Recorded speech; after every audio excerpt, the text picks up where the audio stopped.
One Dhan Yojana. ఈ Van Dhan Yojana corona crisis టైంలో tribals కి చాలా హెల్ప్ గా ఉంటుందని రాశారు, రైట్. ట్రైబల్స్ లైవ్లీహుడ్స్ అనేవి సెక్యూర్ చేస్తుంది ఈ వన్ ధన్ యోజన అనేది కరోనా టైంలో కూడా అని రాయడం జరిగింది. అండ్ ఆల్సో ఇంకొకటి ఏం మెన్షన్ చేశారంటే ఈ వన్ ధన్ యోజన 3.6 lakh పీపుల్ కి ఎంప్లాయ్మెంట్ ఇస్తుంది అండ్ 1200 ట్రైబల్ కంపెనీస్ సెటప్ చేయడానికి హెల్ప్ చేసిందంట, tribal units.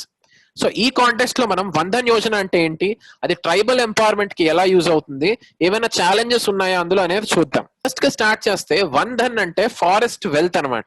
One Dhan forest wealth. So ఈ వన్ ధన్ యోజన మేజర్ ఆబ్జెక్టివ్ ఏంటంటే ట్రైబల్స్ కి వాళ్ళు ఫారెస్ట్ నుంచి కలెక్ట్ చేసే మైనర్ ఫారెస్ట్ ప్రొడ్యూస్ ని ప్రాసెసింగ్ చేయడానికి, వాల్యూ ఎడిషన్ చేయడానికి, మార్కెటింగ్ చేయడానికి, అట్లాగే సేల్స్ అమ్మడానికి గవర్నమెంట్ తోడ్పడుతుంది. ఇదే Van Dhan Yojana, right. And ministry of tribal affairs అనేది ఇంప్లిమెంటింగ్ మినిస్ట్రీ స్కీమ్ కి. అండ్ ట్రైఫెడ్ అనే ఒక ఏజెన్సీ ఉంది. ఈ TRIFED full form tribal cooperative marketing federation of India. ఈ ట్రైఫెడ్ అనే organisation ministry of tribal affairs under లో ట్రైబల్స్ కి మైనర్ ఫారెస్ట్ ప్రొడ్యూస్ ని వాల్యూ ఎడిషన్ ఎలా చేయాలి, మార్కెటింగ్ ఎలా చేయాలి, సేల్స్ ఎలా చేయాలి, వీటిలన్నింటిలో కూడా తోడ్పడుతుంది అనమాట. సో మనం ప్రొవిజన్స్ ఆఫ్ ది స్కీమ్ కి వచ్చేసినట్లయితే Van Dhan Yojana market linked tribal entrepreneurship ని ఇంప్రూవ్ చేయడానికి చాలా హెల్ప్ అవుతుంది. అంటే ట్రైబల్స్ లో ఆంటర్ప్రెన్యూర్షిప్ స్పిరిట్ అనేది జనరేట్ చేస్తుంది and tribal self help groups ని ఎంకరేజ్ చేస్తుంది, ప్రమోట్ చేస్తుంది. సెల్ఫ్ హెల్ప్ గ్రూప్స్ ఎప్పుడైతే ప్రమోట్ చేస్తాం మనం ట్రైబల్స్ లో, డెఫినెట్ గా సోషియో ఎకనామిక్ డెవలప్మెంట్ కి దారి తీస్తుంది. అండ్ థర్డ్ థింగ్ వచ్చేసి ట్రైబల్స్ కలెక్ట్ చేసే మైనర్ ఫారెస్ట్ ప్రొడ్యూస్ కి వాల్యూ ఎడిషన్ అనేది చేసి వాళ్ళ ఇన్కమ్స్ ని పెంచడానికి కూడా ఈ స్కీమ్ యూజ్ అవుతుంది. And also tribal self help groups ని ట్రైబల్ ప్రొడ్యూసర్ కంపెనీస్ గా అప్గ్రేడ్ చేయడానికి కూడా ఈ స్కీమ్ అనేది యూజ్ అవుతుంది. అండ్ ఈ స్కీమ్ లో ఉన్న ఇంకో ప్రత్యేకత ఏంటంటే గ్రాస్ రూట్ లెవెల్ ఇంప్లిమెంటేషన్ ఉంది. Ministry of tribal affairs and TRIFED అనేవి నేషనల్ ఏజెన్సీస్, అదే విధంగా మనకి స్టేట్ లెవెల్ ఏజెన్సీస్ కూడా ఉన్నాయి. అండ్ డిస్ట్రిక్ట్ కలెక్టర్స్ కూడా ఈ స్కీమ్ ఇంప్లిమెంటేషన్ లో ఒక భాగమే, రైట్. గ్రాస్ రూట్ ఇంప్లిమెంటేషన్ అనేది ఉంది. అండ్ వన్ ధన్ వికాస్ కేంద్రాస్ అనేవి సెటప్ చేయడం జరిగింది ఈ స్కీమ్ లో భాగంగా. ఈ వన్ ధన్ వికాస్ కేంద్రాస్ అనేవి ట్రైబల్స్ కి వాళ్ళ ప్రొడక్ట్స్ ని ఎలా మార్కెట్ చేయాలి, ఎలా సేల్స్ చేయాలి, వాళ్ళ ప్రొడక్ట్స్ కి వాల్యూ ఎడిషన్ అంటే ఇంకా బాగా ఎలాగ ఇంప్రూవ్ చేయొచ్చు, ఎలా తీర్చిదిద్దచ్చు, ప్రాసెసింగ్ ఎలా చేయొచ్చు, ఆంటర్ప్రినర్షిప్ అంటే ఏంటి, స్కిల్స్ అనేవి డెవలప్ చేయటం, ఇవన్నీ కూడా వన్ ధన్ వికాస్ కేంద్రాస్ అనేవి చేస్తాయి ఈ స్కీమ్ లో భాగంగా, రైట్. అండ్ ఈ స్కీమ్ ని అయితే ఈ స్కీమ్ బెనిఫిట్స్ ఏంటో మనం చూసినట్లయితే మొట్టమొదటిగా డిస్కస్ చేసుకోవాల్సింది ఉమెన్ ఎంపవర్మెంట్. ఈ స్కీమ్ ఉమెన్ ఎంపవర్మెంట్ కి చాలా తోడ్పడుతుంది. ఎందుకంటే ట్రైబల్స్ లో ముఖ్యంగా ఈ మైనర్ ఫారెస్ట్ ప్రొడ్యూస్ అంటే అడవి నుంచి వచ్చే రిసోర్సెస్ ఏవైతే ఉన్నాయో ఈ రిసోర్సెస్ కలెక్షన్, గ్యాదరింగ్ ఇవన్నీ కూడా మోస్ట్లీ ఉమెన్ చేస్తారు ట్రైబల్ గ్రూప్స్ లో. సో ఇలాంటి ఒక వన్ ధన్ యోజన స్కీమ్ తీసుకురావడం ద్వారా ఉమెన్ కి ఎంప్లాయ్మెంట్ ఆపర్చునిటీస్ ఇచ్చినట్లు ఉంటుంది అండ్ ఉమెన్ కి ఆంటర్ప్రినర్షిప్ ఆపర్చునిటీస్ ఇచ్చినట్లు ఉంటుంది. డెఫినెట్ గా ఉమెన్ ఎంపవర్మెంట్ కి తోడ్పడుతుంది. అండ్ ఇంకొక మేజర్ బెనిఫిట్ ఏంటంటే social and economic development of the tribals. Tribal income పెంచడానికి డెఫినెట్ గా డెవలప్ అవుతుంది అండ్ సోషల్ ఎకనామిక్ డెవలప్మెంట్ కి తోడ్పడుతుంది అండ్ సస్టైనబుల్ లైవ్లీహుడ్స్ అనేవి ఇవ్వడానికి తోడ్పడుతుంది ట్రైబల్స్.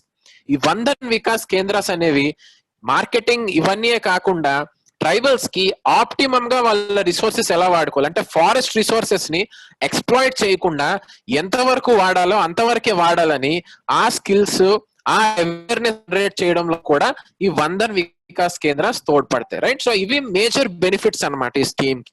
అయితే ఇవాళ న్యూస్ పేపర్ లో చూసినట్లయితే హిల్ బ్రూమ్ ప్రాజెక్ట్ అని ఒక ప్రాజెక్ట్ ఈ వన్ ధన్ యోజనకి ఒక పెద్ద సక్సెస్ స్టోరీగా చెప్పడం జరిగింది. ఈ హిల్ బ్రూమ్ ప్రాజెక్ట్ అంటే ఏంటి? ఈ ప్రాజెక్ట్ ని మన Indian government last year independence day రోజు నేషన్ వైడ్ గా లాంచ్ చేయడం జరిగింది. ఈ స్కీమ్ అసలు ఏంటంటే ఈ హిల్ బ్రూమ్ అనేది hilly areas, tribal hilly areas north east లో మనకి దొరికే ఒక గ్రాస్ వెరైటీ. ఈ గ్రాస్ తోనే బ్రూమ్స్ అనేవి చేస్తారు, చీపుర్లు అనేవి చేస్తారు. అవి మనం హౌస్ హోల్డ్స్ లో యూజ్ చేస్తూ ఉంటాం చాలా ఎక్కువగా. సో ఈ బ్రూమ్స్ కి చాలా డిమాండ్ ఉంది.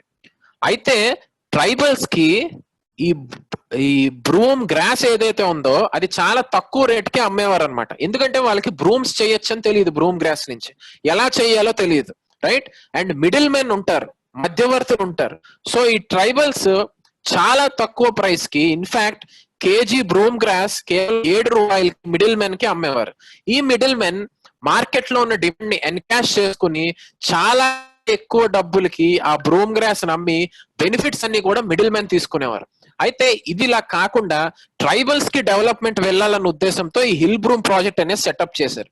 అయితే ఇది డెఫినెట్ గా చాలా సక్సెస్ అయిందనే చెప్పుకోవాలి. ఎందుకంటే ట్రైబల్స్ కి బ్రూమ్ గ్రాస్ నుంచి బ్రూమ్స్ ఎలా చేయాలో తెలిసింది. ఆ స్కిల్ డెవలప్మెంట్, ఆ కెపాసిటీ బిల్డింగ్, మార్కెటింగ్, సేల్స్, ఈ స్కిల్స్ అన్ని కూడా వందన్ వికాస్ కేంద్రాస్ ద్వారా ఇవ్వడం జరిగింది. సెల్ఫ్ హెల్ప్ గ్రూప్స్ కల్చర్ ను కూడా ప్రమోట్ చేయడం జరిగింది. ఇప్పుడు మనం ప్రెసెంట్ సినారియో చూసినట్లయితే ఒక బ్రూమ్ ని ₹60కి ట్రైబల్స్ అమ్మడం అనేది స్టార్ట్ అయింది. రైట్, ఒకప్పుడు కేవలం ₹7 కేజీ బ్రూమ్ గ్రాస్ అమ్మే ట్రైబల్స్ ఇప్పుడు కేజీ బ్రూమ్ గ్రాస్ నుంచి 4 బ్రూమ్స్ తయారు చేసి ఒక్కొక్కటి ₹60కి అమ్ముతున్నారు. ఎంత వాల్యూ ఎడిషన్ జరిగిందో మనం చూడొచ్చు ఈ ఎగ్జాంపుల్ లో. రైట్, సో ఈ విధంగా హిల్ బ్రూమ్ ప్రాజెక్ట్ వల్ల 3.6 lakh పీపుల్ కి ఎంప్లాయ్మెంట్ జనరేషన్ అనేది అయ్యింది. And also 1200 tribal producing companies అనేవి పెట్టడం జరిగింది. సో ఇది ఒక మంచి సక్సెస్ స్టోరీ. అండ్ మన మెయిన్ చాసెస్ లో డెఫినెట్ గా ట్రైబల్ సోషియో ఎకనామిక్ డెవలప్మెంట్ అన్నప్పుడు దీన్ని మనం సైట్ చేయొచ్చు. సో ఓవరాల్ గా మనం చూసినట్లయితే ఒక మేజర్ ఛాలెంజ్ ఏంటంటే ఈ స్కీమ్ సక్సెస్ అవ్వాలంటే ఫారెస్ట్ రైట్స్ యాక్ట్ 2006 కూడా సరిగ్గా మనం ఇంప్లిమెంట్ చేయాలి. ఎందుకంటే ఆ ఫారెస్ట్ రైట్ 2006 యాక్ట్ లోనే ట్రైబల్స్ కి ఫారెస్ట్ లో దొరికే మైనర్ ఫారెస్ట్ ప్రొడ్యూస్ పట్ల రైట్స్ అనేవి ఆ యాక్ట్ లో భద్రపరచడం జరిగింది. రైట్, సో ఆ యాక్ట్ ను మనం ట్రూ లెటర్ అండ్ స్పిరిట్ లో ఇంప్లిమెంట్ చేయకపోతే ట్రైబల్స్ కి మైనర్ ఫారెస్ట్ ప్రొడ్యూస్ యాక్సెస్ అనేది ఉండదు. ఎప్పుడైతే వాళ్ళకి ఫారెస్ట్ రిసోర్సెస్ కి యాక్సెస్ లేదో వందన్ యోజన స్కీమ్ అంతా ఎఫెక్టివ్ గా ఉండలేదు. రైట్, అండ్ డెవలప్మెంట్ అవసరం కాకపోతే ఈ ట్రైబల్స్ ఉండే ఏరియాస్ లో మినరల్ రిచ్ ఏరియాస్ అన్నమాట ఇవి.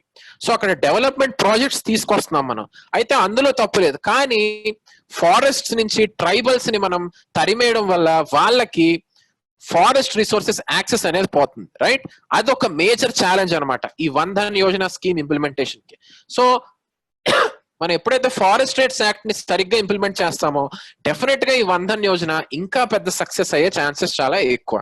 సో ఓవరాల్ గా మనం చూసినట్లయితే ఈ ట్రైబల్ స్కీమ్ ఏదైతే ఉందో వందన్ యోజన, ఇది ఇంక్లూజివ్ డెవలప్మెంట్ కి దారితీస్తుంది.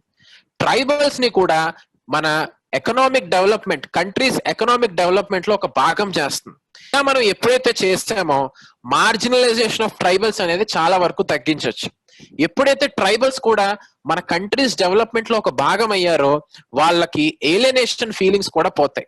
వాళ్ళు కూడా దేశంలో ఒకటి అనే ఈ తత్వం అనేది పెరుగుతుంది అనమాట, ఆ ఫీలింగ్ అనేది.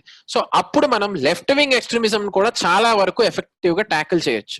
సో ట్రైబల్స్ ని డెవలప్మెంట్ లో ఒక భాగం చేసి వాళ్ళకి సోషియో ఎకనామిక్ డెవలప్మెంట్ చేసి మన కంట్రీలో వాళ్ళని కూడా ఇంటిగ్రేట్ చేయగలిగితే డెఫినెట్ గా లెఫ్ట్ వింగ్ ఎక్స్ట్రీమిజం కూడా మనం చాలా వరకు తగ్గించవచ్చు. రైట్, సో ఇంక్లూజివ్ డెవలప్మెంట్ కి దారి తీస్తుంది స్కీమ్.